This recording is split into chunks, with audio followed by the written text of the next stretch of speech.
नमस्कार दोस्तों अभी हम दिल्ली में है। दिल्ली के आईटीओ में है और आईटीओ में यमुना नदी के किनारे छठ घाट के ऊपर हैं। छठ घाट पे आए हैं हम लोग और यहाँ पे आप लोगों को दिखाने का प्रयास करेंगे कि छठ के लिए किस तरह से व्यवस्था किया गया है, कैसी व्यवस्था है, वो दिखाने का प्रयास करेंगे। और यहाँ का जो व्यवस्था है आप देख सकते हैं कि यहाँ पे ये छठ व्रती के लिए जो है कि व्यवस्था किया गया है। एक छोटी सी नदी के तरह एक नाला बनाया गया है, नहर बनाया गया है, जिसमें क्रम जो है कि डूबते हुए सूरज का अर्घ्य देने के लिए यहाँ छठ व्रती आएंगे और यहाँ से जो है कि डूबते हुए सूरज का अर्घ्य दिया जाएगा। सामने जो है यमुना नदी है, आप देख सकते हैं यमुना नदी को पूर्ण रूप से जो है कि यमुना नदी को किनारे से पूर्ण रूप से जो है कि घेराव कर दिया गया है ताकि उस तरफ कोई भी व्यक्ति न जा पाए। और उसके पहले पूजा करने वाली जो छठ व्रती होंगे उसके लिए जो है कि व्यवस्था किया गया है। इसी दरमियान जब हम लोग छठ घाट पर घूमने के लिए आए थे तो हमारे बिहार के, ये बहुत खुशी की बात है, हमारे बिहार के रहने वाले और खास करके हमारे होम डिस्ट्रिक्ट दरभंगा के रहने वाले एक काफ़ी अनुभवी पत्रकार, एक अनुभवी डिजिटल प्लेटफॉर्म पे काम करने वाले व्यक्ति हमको मिले और उनसे जब बातचीत हुई तो बातचीत के दरमियान इन्होंने जब बताया कि हम भी दरभंगा के रहने वाले हैं, खास करके इन्होंने जब बताया कि पाली घनश्यामपुर हमारे ननिहाल है, तो हमें बहुत खुशी हुआ और इनसे बहुत सारे चर्चा हुई। सर भी चलाते हैं एक यूट्यूब चैनल चलाते हैं, चलते चलते 802 के इनका चैनल का नाम है। प्रयास है इनका भी, अच्छा प्रयास कर रहे हैं, अच्छे काम कर रहे हैं और ये छोटे छोटे न्यूज़ को कवरेज कर रहे हैं, बड़े बड़े। खुशी की बात यह है कि दिल्ली भारत की राजधानी में रहता है और यहाँ से न्यूज़ जो है आप लोगों के बीच तक शेयर करते हैं। तो इनसे बात करेंगे छठ पूजा को लेकर और यहाँ की विधि व्यवस्था को लेकर, इनको कैसा लगा और छठ पूजा में ये दिल्ली में है, यहाँ का विधि व्यवस्था कैसा लगा। सबसे पहले तो सर स्वागत है आपको BTV बिहार। सबसे पहले आप सभी का जो है हार्दिक अभिनंदन। और आप लोगों ने हमें जो है इस अपने चैनल के ऊपर अपनी बात रखने का, आपसे बात करने का, आपसे मुखातिब होने का जो मौका दिया है उसके लिए आपका जो है धन्यवाद देना चाहता हूँ। और सब जते मिथिला के लोग देख रहा छे सबका हम प्रणाम पठबै छी दिल्ली से। और मतलब हमरा लेल ई बहुत गौरव के पल है कि आए हम ITO के छठ घाट के ऊपर हमरा अपना देश के लोग सबसे भेंट भेल। हालांकि हमरा बहुत नीक मैथिली नहीं आबैए, तैयो जेना तेना हम बाजै छी।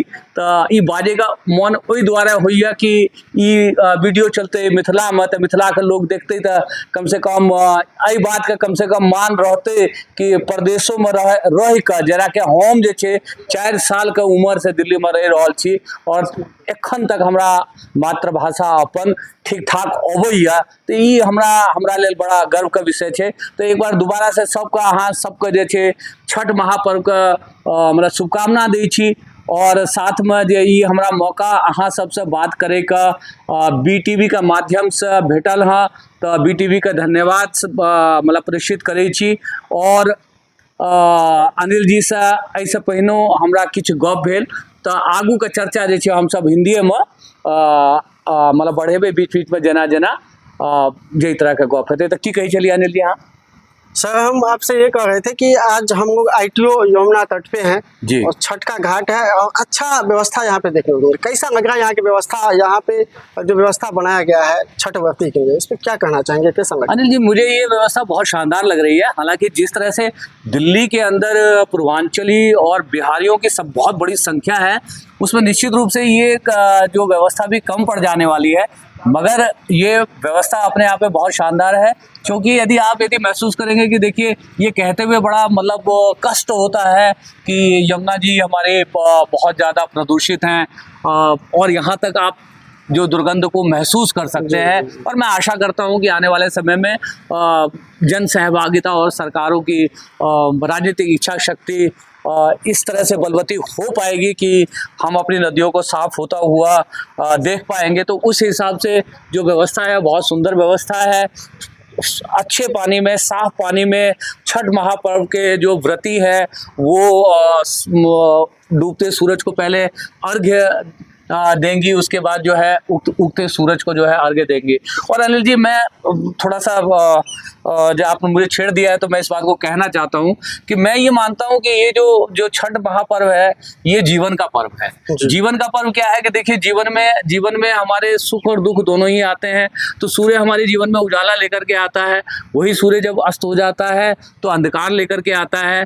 तो बिहार जो मतलब जो पूरब का देश है जहाँ से सूर्य उगता है, तो ये बिहार ही एक ऐसा देश है जिसने पूरी दुनिया को, क्योंकि आप जानते हैं कि छठ आज की डेट में जो है ग्लोबल पर्व है। जहाँ जहाँ भी पूर्वांचल के लोग हैं, लॉस एंजलिस और न्यूयॉर्क, चाहे केन्या, या मतलब हर जगह पे पूरी दुनिया में जहाँ जहाँ पे पूर्वांचल के लोग हैं, बिहार के लोग हैं, इस पर्व को मनाते हैं। तो यही एक ऐसा पर्व है जो डूबते सूरज को भी अर्घ्य देता है और उगते सूरज को भी अर्घ्य देता है। तो डूबता सूरज जो है हमारा उन्नति, उत्थान का प्रतीक है, और कहीं ना कहीं अंधकार का जो है प्रतीक है। और जहाँ तक हमारे अपने जीवन में हम देखते हैं कि जब हमारा सूरज ढल रहा होता है तो हमारा अपना साया भी साथ छोड़ देता है, सगे संबंधी यार दोस्तों की बात ही छोड़ दीजिए।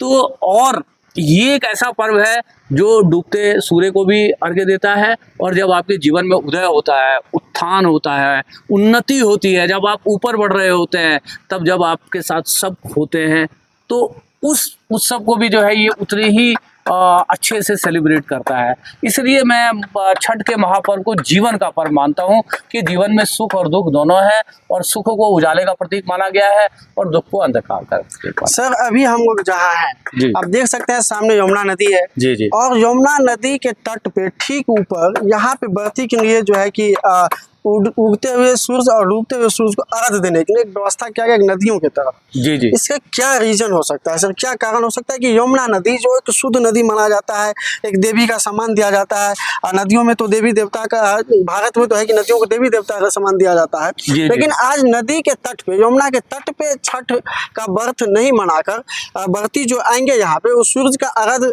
नदी के तट पर न देकर उससे ऊपर देने का क्या रीजन हो सकता है यमुना तट? उसका मात्र एक ही जो है कारण है कि यमुना इतनी प्रदूषित है। मैं आपको बताऊं अनिल जी, अभी 4-5 दिन या 7 दिन पहले की बात होगी कि एक भाजपा के एक नेता ने अति उत्साह में यमुना में जो है डुबकी लगा ली। उन्होंने कहा कि मैं जो है कि यमुना में डुबकी लगा ली, और उसके बाद वो बीमार पड़ गए, आईसीयू तक जाने की उनकी नौबत आ गई। बड़ी मुश्किल से जो है इतना पोल्यूशन है, बड़ी मुश्किल से प्राण बचे। तो ये बात तो तय है कि ये जो यमुना हमारी, जो नदियां हमारी गंदी है, इसमें ये तो नहीं कहा जा सकता कि सरकारों का कोई रोल नहीं है, सरकारों का भी रोल है, मगर साथ साथ जो है हम लोगों का भी रोल है, क्योंकि सरकारें नियमों के तहत, यदि मान लीजिए आज यदि वहाँ से आप सोचिए कि पूरा पॉलीथीन समेत, आप ये देख रहे हैं ना पीछे वो पूरा घेरा हुआ है, वहाँ पे यदि आप जाएंगे तो अभी भी आपको बहुत सारा जो है पूजा सामग्री पॉलीथीन समेत पैक मिलेगी, जिसको जो है उसी मतलब पॉलीथीन समेत पैक फेंक दिया जाता है। तो यदि मैं ये कहता हूँ कि सरकार यदि करप्शन लेस, जिसमें भ्रष्टाचार ना हो, यदि 5,000 रुपये का जुर्माना लगा दे, और यदि कुछ 500,000 लोगों के जुर्माने यदि कट जाएं, तो क्या लोग हिम्मत कर पाएंगे इसमें जो है गंदगी डालने की? तो ये यहाँ पर सरकार का रोल है, एडमिनिस्ट्रेटिव का रोल है कि यदि एडमिनिस्ट्रेशन चाहेगा तो यमुना में गंदगी को रोक सकता है, और लोगों को जो पिनलाइज करके जो है इस चीज़ से उसको डिस्करेज कर सकता है, क्योंकि बाहर के देशों में पेनल्टी इतनी ज़्यादा होती है इन सब के जो मतलब जो गुनाह होते हैं उसके ऊपर, और हमारे देश में चूँकि भ्रष्टाचार है तो हर एक चीज़ के में जो है आप यदि 1,000 रुपये का चालान है तो आप 50-100 रुपये दे करके छूट जाओगे। तो ये कहने का मतलब ये है कि आज ये नदी, ये बड़ा देश का दुर्भाग्य है कि अब मैं आपको बताऊं कि यमुना जो है दिल्ली की प्यास बुझाने वाली मुख्य नदी है। अभी भी जो है दिल्ली की प्यास यमुना से ही बुझती है। वो अलग बात है कि यहाँ तक आते आते यमुना बहुत गंदी हो जाती है, क्योंकि पीछे आपका जो प्लांट है साफ करने का, तो वहाँ से जो है ये होती है। तो ये देश का दुर्भाग्य है कि हम अपने जो प्रकृति के जो मतलब पर्व हैं, और ये इनको जो छठ जैसे पर्व को नदियों के साथ इसलिए जोड़ा हुआ है ताकि हम नदियों की महिमा को समझ पाएं। आज हम अपने जो कल्चर से कहीं दूर आ गए हैं, हमें पीछे मुड़कर देखने की ज़रूरत है। हमें जैसे अंग्रेजी में कहा जाता है बैक टू बेसिक। हमारे जो बुजुर्ग हैं, हमारे जो पुरखे हैं, उनकी जो कही हुई बातों को एक बार दोबारा से गौर करने की ज़रूरत है। तो ये नदियाँ, मैं ऐसा मानता हूँ अनिल जी कि ये नदियाँ हमारा आईना है। आज ये नदी नहीं गंदी है, हम गंदे हैं। मुझको ऐसा लगता है कि नदी नहीं गंदी है, ये हमारा आईना है, हमने इसको गंदा किया है और हम ही इसको साफ कर पाएंगे। और जन सहभागिता और बिना सरकार के मदद के ये संभव नहीं है। सर, नदियों में इतना पॉल्यूशन बढ़ने का कारण क्या हो सकता है सर? खास करके यमुना देखा जाए तो देश में चर्चा का विषय बन जाता है। दिल्ली जब पर्व का समय आता है, छठ का समय आता है, तो जगह जगह पे जो है कि न्यूज़ सामने आता है जहाँ पे छठ पूजा मनाया जाता है। यमुना के जिस तट से वहाँ पे देखा जाता है, कुछ दिन पहले आप भी देखे हुए कि बड़े बड़े चैनल वाले दिखा रहे थे, झाग बहुत ज़्यादा दिखा रहे थे। नदियों में झाग बन रही है और जगह में पानी का बहाव हो रहा है, जगह में झाग बन रहा है। और इसका कारण क्या हो सकता है और कैसे जो है कि इस पे रोक लगाना चाहिए और ये पोल्यूशन से दिल्ली को कैसे मुक्ति मिलेगा? देखिए, पोल्यूशन से अभी जैसे आप झाग की बात कर रहे थे, तो आपको ये जो झाग यहाँ नहीं दिखाई दे रही है, यही झाग आप कालिंदी कुंज पे जाएंगे तो बहुत ज़बरदस्त झाग आपको दिखाई देगा। आपको लगेगा कि आप अंटार्कटिका में आ गए हैं। वो झाग आपको बर्फ के समान जो है दिखाई देंगे। मगर ऐसा नहीं है कि ये नदी चर्चा में सिर्फ जो आती है वो सिर्फ छठ पर्व के समय में आती है, क्योंकि उस समय में सारी राजनीति और राजनीतिक शक्तियां हावी हो जाती हैं, तब ये चर्चा में आती है। अदरवाइज यमुना जो है 12 महीने यही स्थिति है। और इसके पीछे मुख्य वजह जो है वो भ्रष्टाचार है और कुछ नहीं है। क्योंकि इंडस्ट्रियल उसमें जाएंगे, आप देखेंगे कि वहाँ पर ट्रीटमेंट के प्लांट तो लगे हैं, मगर वो प्लांट काम नहीं करते। अनट्रीटेड पानी पूरा फेंका जाता है, क्योंकि पूरी जो राजशाही है और इंस्पेक्टर राज है, वो बस खाली कहने के लिए, जैसे आप देखते हैं कि वाहनों में फिटनेस का एक प्रोविज़न होता है, तो आप देखते हैं जब फिटनेस सर्टिफिकेट लिया जाता है तो उस समय में सारी चीज़ें लगा दी जाती हैं, फिटनेस सर्टिफिकेट ले लिया जाता है, फिर सारी चीज़ें उतार दी जाती हैं। तो यही हमारे उद्योगों का हाल है। तो उद्योगों में, और ये जो है ना, एक्चुअली ये भ्रष्टाचार की वजह से, ये सिर्फ और सिर्फ राजनीतिक भ्रष्टाचार के, खाली पब्लिक इस जिम्मेवार है किसी हद तक। आप 10%, 15%, 20% पर पब्लिक को अकाउंटेबल ठहरा सकते हो, मगर उसके अलावा जो ये यमुना या गंगा या हमारी अन्य जो नदियाँ गंदी है, उसके पीछे सिर्फ और सिर्फ राजनीतिक भ्रष्टाचार है, इसका और कोई कारण नहीं। अगर राजनीतिक लोग इस पे ध्यान दें तो ये साफ सफाई बिल्कुल हो जाएगी, क्योंकि ये एक ऐसा विषय है, ये मतलब जो मैं आपको बताऊं कि यमुना तो फिर भी पॉलिटिकल स्लोगन बन के रह जाता है, और गंगा को तो साफ करने के लिए बाकायदा अथॉरिटी बनाई गई। और उस अथॉरिटी की पहली जहाँ तक मुझे याद पड़ता है कि पहली मंत्री जो थी वो उमा भारती थी। और उसके बाद जो सबसे ज़्यादा काम करने वाले जिन मंत्रियों में और जिनकी चर्चा होती है, उसमें सबसे ज़्यादा चर्चा नितिन गडकरी की होती है। तो मेरे ख्याल से अभी भी, शायद मैं पक्का नहीं कह सकता, अभी भी जो है गंगा को साफ करने का मंत्रालय शायद नितिन गडकरी साहब के अंडर ही है। तो हमारी गंगा की भी स्थिति हमसे कुछ छुपी हुई नहीं है। तो ये यदि आप भी सोचिए कि यदि आप थोड़ा सा पीछे मुड़ के देखिए, हमें आज़ाद हुए आज 75 साल से ज़्यादा हो गए, और बताया जाता है कि जो लंदन में थेम्स नदी जो बहती है, जो अभी जो है बहुत निर्मल है, साफ़ है, स्वच्छ है, किसी समय में ऐसे ही यमुना की तरह जो है गंदी हुआ करती थी। तो जब मैं थेम्स नदी का इतिहास पढ़ता हूँ तो कहीं ना कहीं मेरे को ये आशा आती है। तो मुझे लगता है कि मतलब हो तो सकता है जी, हो सकता है कि प्रयास करते हैं। हाँ, हो सकता है इसमें समय लगे, हो सकता है कि हम और आप इसको साफ ना देख पाए, पर मैं इतना निराश भी नहीं हूँ। और बिल्कुल भी, मैं हमेशा बहुत आशावादी व्यक्ति हूँ, और मैं हमेशा जो है उम्मीदों में जीता हूँ। तो मुझे लगता है कि चलो, हो सकता है 10 साल लगे, 20 साल लगे, हम यदि हो सकता है ये साफ यमुना ना देख पाए, क्योंकि हर एक चीज़ की अति होती है। जब बात अपने पे आ जाती है ना, तो सब कुछ होने लगता है। कि आप देखते हैं ना कि किस तरह से संसद में जब मंत्रियों के जो है भत्ते बढ़ाने की बात होती है, तो कोई बहस नहीं होती, पूरी मेज थपथपा के जो है पास हो जाता है। तो जिस दिन ये जान जो है ना, इनकी भी जाने लगेगी, जो लुटियंस में मतलब रह रहे हैं, जो लुटेरे टाइप का लोग हैं, जो भ्रष्टाचार को सीमा पे पहुंचा रहे हैं, जब इनके ये आग आज नहीं तो कल उन घरों में भी पहुंचेगी, आपकी घर फूटेगी, जब ये उनके घरों में पहुंचेगी, तो आप देखिएगा बिना राजनीतिक इच्छा शक्ति के ये साफ नहीं हो सकता। ये तो बिल्कुल क्लियर है, बिना राजनीतिक इच्छा शक्ति के और बिना इसमें जो है भ्रष्टाचार को कम किए बगैर जो है ख़त्म तो कहीं नहीं होगा। भ्रष्टाचार रहित दुनिया तो कहीं नहीं है। यदि मैं ये कहूँ कि अमेरिका में भ्रष्टाचार नहीं है, तो वहाँ भी है, मगर हमारे यहाँ जो है भ्रष्टाचार का अनुपात बहुत ज़्यादा हो गया है। नमक ही नमक हो गया है, आटे में नमक नहीं है, नमक ही नमक हो गया है। तो ये जो यमुना है, सिर्फ इसी वजह से साफ नहीं हो पा रही। सर आप लास्ट में एक बार फिर ये बता दें कि आप तो दिल्ली में बहुत दिनों से रह रहे हैं जी जी। और आप बिहार से हैं, जी। बिहार में आप कहाँ से हैं, बिहार का एक परिचय आप अपने मुकाबले में। बिहार में सर मैं आपके दरभंगा से आगे, जैसे मैंने आपको बताया था कि मेरा ननिहाल है पाली घनश्यामपुर में, पाली घनश्यामपुर गनौन।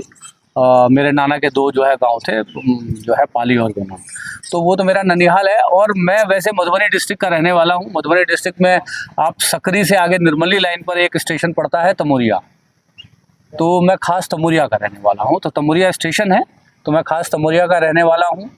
और क्या कहते हैं, बिल्कुल आपकी तरह एकदम प्राउड बिहारी हूँ, क्योंकि बिहार ने हमेशा सभ्यता और संस्कृति को जो है रास्ता दिखाने का काम किया है। और आगे भी मुझे पूरा विश्वास है कि भले हम आज कहीं बिहार को एक पिछड़े राज्य की रूप में जो है देखते होंगे, और भी बहुत सारे पिछड़े राज्य हैं। ऐसा नहीं है कि हमारा खाली बिहार ही पिछड़ा राज्य है, छत्तीसगढ़ में भी बहुत पिछड़ापन है और भी बहुत सारे वो है। मगर मुझे पूरी उम्मीद है कि बिहार का सूरज भी कभी ना कभी उगेगा और दोबारा से जो है हम एक मतलब गौरवशाली राज्य बनते हुए मतलब देखेंगे।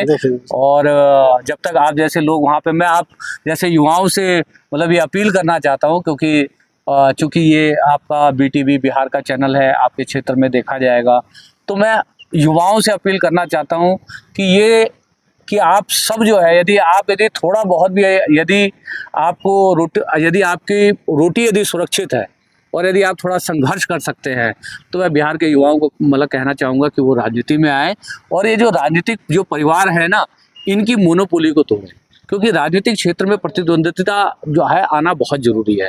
ये जो, और वो सिर्फ परिवारवाद को गाली देने से कुछ नहीं होगा। जब तक नए स्टेक होल्डर नहीं आएंगे, जब तक नए प्लेयर्स नहीं आएंगे, तो वही लोग राज करेंगे। तो और उस हिसाब से जैसे मैंने अभी आपसे बात की कि देखिए पूरा कुछ नहीं होता है अनिल जी, मगर फिर भी यदि हम देखिए, यदि मैं ज़िंदगी को एक परीक्षा के तौर पे लूँ और मैं ये मानूँ कि 100 नंबर का पेपर है और यदि इसमें मेरे 80 नंबर भी आ जाते हैं, तो 80 नंबर एक बहुत अच्छा खासा नंबर होता है। तो इसलिए 20% जो नहीं आए उसको जो अचीव करने का प्रयास किया जाएगा। तो अब जो नई जो विकल्प यदि मान लीजिए बिहार में यदि पैदा हो रहा है, यदि नए लोग आ रहे हैं, नई तरह की राजनीतिक प्रयोग हो रहे हैं, तो ये आप लोगों के लिए एक बहुत बड़ा मौका है। और मैं मतलब इस वीडियो के माध्यम से जितने भी हमारे बिहार के युवा जो इनको देख रहे हो, और यदि कुछ लोग जो बड़े बड़े शहरों से यदि अपने प्रदेश की तरफ जो है लौटने का संकल्प लें, तो बिहार का उदय जल्दी होगा। क्योंकि देखिए अपने घर को कौन बनाएगा, हम ही ना बनाएंगे। यदि हम अपने घर को छोड़ करके यहाँ पर आकर के बस गए, बहुत सारे लोग हैं जो जा सकते हैं आज की डेट में वापस, तो मैं उनसे भी यह आह्वान करता हूँ कि भाई जो थोड़ा सा वेल ऑफ सिचुएशन में हो, वापस जा कर के बिहार के लिए काम कर सकते हो, तो उनको वापस बिहार जाना चाहिए। और जो युवा वहाँ पर हैं, अभी हैं, और जिनके यदि मान लीजिए कि खेत खलियान हैं और खाने पीने की यदि कोई दिक्कत ना हो, बहुत ज़्यादा जीवन में संघर्ष ना हो, तो उनको ज़रूर राजनीति में जो है प्रयास करना चाहिए, मेहनत करना चाहिए, क्योंकि राजनीतिक करियर बनने में थोड़ा समय लगता है। तो ये एक आह्वान मैं आपके चैनल के माध्यम से करना चाहूँगा। और साथ में दोस्तों, यदि हमारी अनिल जी के साथ जो है बात, ये जो हम एक पुल बनाने की कोशिश कर रहे हैं, अनिल, मैं 58 साल का एक व्यक्ति हूँ और ये जवान है, तो हम लोग जो है एक पूरी पीढ़ी का अंतर है, एक जनरेशन गैप है, तो उस पीढ़ी के बीच में हमने जो है एक पुल बनाने का प्रयास किया है विचारों के माध्यम से। और यदि आपको लगता है कि यदि ये पुल बन रहा है, बनते हुए आप देख रहे हैं एक पीढ़ी और दूसरे पीढ़ी के बीच में, तो मैं ये कहना चाहूँगा कि आप BTV को ज़रूर सब्सक्राइब करिए और ज़्यादा से ज़्यादा लोगों तक। और ख़ास तौर पे मैं ये भी कहना चाहूँगा कि मेरे दिल्ली में जितने भी हमारे प्रदेश से जुड़े हुए लोग हैं, उन सबको अनिल जैसे युवाओं का हौसला अफजाई करना चाहिए। आपके पास एक सोर्स बन सकता है मिथिलांचल की, दरभंगा के आसपास की खबरों को जानने का। आप अपने शहर में रह कर के भी आपके गांव देहात में क्या चल रहा है उसको एक इनके चैनल के द्वारा एक माध्यम बना सकते हैं। वीडियो थोड़ा बड़ा हो रहा है, मगर फिर भी मैं इस बात को, मुझे लगा कि मुझे ये कहना चाहिए, तो मैं इस बात को कह रहा हूँ कि दिल्ली के भी जितने हमारे मिथिलांचल के लोग हैं और जितने बिहार के लोग हैं, ज़्यादा से ज़्यादा लोग इनके चैनल को सब्सक्राइब करें। और आपको लगता है कि इसके ऊपर आपको भी कुछ बातें लिखनी चाहिए तो अपने ये सुझाव भी लिखें। और आपको लगता है कि ये बातें दूर दूर तक BTV की बातें जो अनिल जी और हमने की वो पहुंचनी चाहिए, तो ज़्यादा से ज़्यादा अपने अपने सोशल मीडिया के जरिए जो है इन बातों को आगे बढ़ाने का प्रयास करें। जी, तो हमारे साथ थे बिहार के एक अनुभवी व्यक्ति जो हमारे ये मिथिला क्षेत्र से आते हैं, मधुबनी इनका घर हुआ, और हमारे डिस्ट्रिक्ट यानी कि हम लोगों का जो होम डिस्ट्रिक्ट है दरभंगा, दरभंगा के पाली घनश्यामपुर इनका ननिहाल हुआ। ये काफ़ी अनुभवी व्यक्ति है और बहुत दिनों से दिल्ली में रहते हैं, राजधानी को परखे हैं, राजधानी में रहे हैं, राजधानी के माहौल के बारे में जानते हैं, राजधानी के वातावरण के बारे में जानता है, यहाँ के बहुत सारे मुद्दा पे इन्होंने चर्चा की और बारीकी से अपनी बातों को रखे। इनके विषय में यानी कि राजधानी देश की राजधानी है दिल्ली, इनके विषय में इनको पूर्ण ज्ञान है, पूर्ण जानकारी है। इन्होंने बारीकी से इन बातों को हमारे साथ चर्चा की। और अभी हम लोग दिल्ली के ITO में यमुना नदी के तट पे यानी कि छठ के घाट पे हूँ। यहाँ पे का जो विधि व्यवस्था है फिलहाल ठीक ठाक है, अच्छा व्यवस्था है। यहाँ पे देखिए ये नदी के तट से ठीक ऊपर जो है कि छठ व्रती के लिए जो है कि व्यवस्था किया गया है। इसमें जो है कि छठ व्रती आएंगे, उगते हुए सूरज और डूबते हुए सूरज दोनों को अर्घ्य देंगे।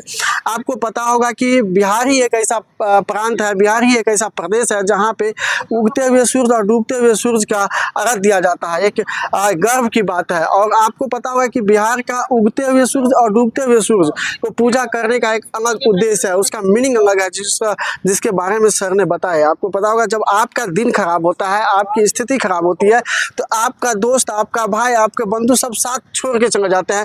वही प्रतीक है डूबते हुए सूरज को अर्घ्य देना। जब हमारे माताएं, हमारे बहनें जब सूरज को अर्घ्य देते हैं, डूबते हुए सूरज को, तो उसका ये प्रतीक होता है कि अभी से अंधेरा होगा और डूबते हुए सूरज को जो है कि अर्घ्य दे रहे हैं। और उस समय देखिएगा जब अंधेरा की समय आती है, संध्या का समय आता है, तो सब लोग अपने घर पे चले जाते हैं। दोस्त हो या जो भाई हो, बंधु हो, सब एक दूसरे को छोड़ के अपने अपने घर चले जाते हैं। यानी कि आपकी स्थिति जब खराब होते हैं तो कोई सपोर्ट नहीं करते हैं। और उगते हुए सूरज का मतलब ये होता है कि अब पूरे संसार में उजाला होने वाला है, प्रकाश फैलने वाला है। वही प्रतीक है जब आपके जीवन में सब कुछ से भरमार हो जाएंगे, जब आप पूर्ण रूप से जो है कि सक्षम हो जाएंगे, आपके पास सारे सुविधा हो जाएगी, आपको धन संपत्ति या जो भी चीज़ होता है जीवन के हर एक सुख आपके साथ होंगे, तो आपके साथ सारे लोग आएंगे, सब आपसे दोस्ती करेंगे, सब आपका इर्द गिर्द रहने का प्रयास करेंगे। ये होता है उगते हुए सूरज को अर्घ्य देने का मीनिंग। तो ये बिहार से ही संभव हो सका है। बिहार में मुंगेर जिला ये पर्व जो है कि प्रारंभ हुआ। माता सीता ने सबसे पहले बिहार में मुंगेर जिला में ये पर्व को मनाई थी। और आज पूरे विश्व में देखा जाए तो विश्व में जहाँ जहाँ बिहार या पूर्वांचल के लोग रहते हैं वहाँ वहाँ इस पर्व को यानी कि एक आस्था का पर्व, महापर्व है छठ, इसको काफ़ी धूमधाम से मनाया जा रहा है। आज दिल्ली राजधानी देश में भी, देश की राजधानी दिल्ली में भी इस पर्व को हम लोग छोटी सी वीडियो के माध्यम से आपको दिखाने का प्रयास करेंगे। यहाँ पे देखिएगा कितना अच्छा नज़ारा है, एक अच्छी व्यवस्था की गई है। सामने यमुना नदी है। सर ने बताया कि यमुना में छठ का जो है कि छठ पर्व को नहीं मनाने का रीजन ये हो सकता है कि इसका प्रमोशन है। जैसे कि आप लोग भी देखे होंगे कि एक न्यूज आया था सामने कि कुछ दिन पहले बीजेपी के एक नेता ने जब यमुना में डुबकी लगाया तो वो बीमार पड़ गया और उसको ICU तक जाना पड़ा और जाने पर मजबूर हो गए। तो ये यमुना की नदी के पानी इतना जहरीले पानी बन चुका है, इतना प्रदूषित पानी बन चुका है कि इसमें जब छठ करने वाले व्रती जो हमारे माता बहनें होंगे वो जब इसमें डुबकी लगाएंगे तो वो भी कई तरह के बीमारियों से ग्रसित हो सकते हैं। इसलिए सरकार ने इस पर नज़र रखते हुए उस व्रती को पूजा करने के लिए ठीक जमुना तट से कुछ ऊपर में एक नदी के ही शेप में व्यवस्था किए हैं। इसमें फ्रेश पानी जो है कि उधर से रिकवर करके भरा गया है और कल यहाँ पे छठ व्रती आएंगे शाम को यहाँ पे डूबते हुए सूरज को अर्घ्य देने के लिए। काफ़ी अच्छी विधि व्यवस्था है और ये व्यवस्था दिल्ली के ITO में है और ITO के हम छठ घाट पे हैं यमुना तट पे। बाद बाकी सर आप और कुछ कहना चाहेंगे? तो मैं लास्ट में यही कहना चाहूँगा, क्योंकि जिस तरह से मैंने कहा कि पर्व जो है जीवन का पर्व है, कि जीवन में जिस तरह से सुख दुख आते हैं, तो मुझे एक शायद कबीर का ही जो है दोहा था या किन्हीं का जो है दोहा था, तो कहीं ना कहीं छठ के इस पर्व के साथ बड़ा मैच करता है वो कि सुख में सुमिरन सब करे, दुख में करे ना कोई, जो दुख में सुमिरन करे, जो सुख में सुमिरन करे, जो सुख में सुमिरन करे तो दुख काहे को हो। तो छठ का जो महापर्व है वो सुख और दुख को दोनों एक समान भाव से देखता है और यही जो संदेश देता है कि आपको जिस तरह से आप अपने इष्ट को जो है जिनकी भी आप पूजा अर्चना करते हैं, जिस तरह से आप सुख में उनकी जितनी दुख में जितनी जो है क्या कहते हैं आप आराधना करते हैं, सेवा करते हैं, मनोकामनाएं मांगते हैं, यदि आप उतना ही सुख में भी करेंगे तो निश्चित रूप से कि जैसा कि रविंद्रनाथ टैगोर ने कहा है कि जीवन में दुख तो जरूर आएंगे, दुखों से छुटकारा नहीं है, मगर भगवान जो है, यदि आप भगवान के सच्चे भक्त हैं तो भगवान आपको उस दुख से निकलने की शक्ति देते हैं। दुख का समय भी जो है वो हंसते हंसते कट जाता है। तो छठ महापर्व का यही संदेश है। जी जी। तो जी सर ने जो बताया ये कहीं ना कहीं सही है। इन्होंने कबीर जी का एक दोहा भी बताए, वो भी कहीं ना कहीं मैच कर रहा है इस पर्व से। तो हम इसी सबों के साथ ये इस वीडियो को समाप्त करते हैं। बाद बाकी आप जरूर BTV बिहार 24 को सब्सक्राइब करें, और अगर फेसबुक पेज से देखते हैं तो हमारे चैनल को फॉलो करें, शेयर करें, और बाद बाकी इस वीडियो के विषय में या छठ पर्व के विषय में आप क्या कहना चाहते हैं जरूर कमेंट बॉक्स में बताएं। धन्यवाद। आप देख रहे हैं BTV बिहार।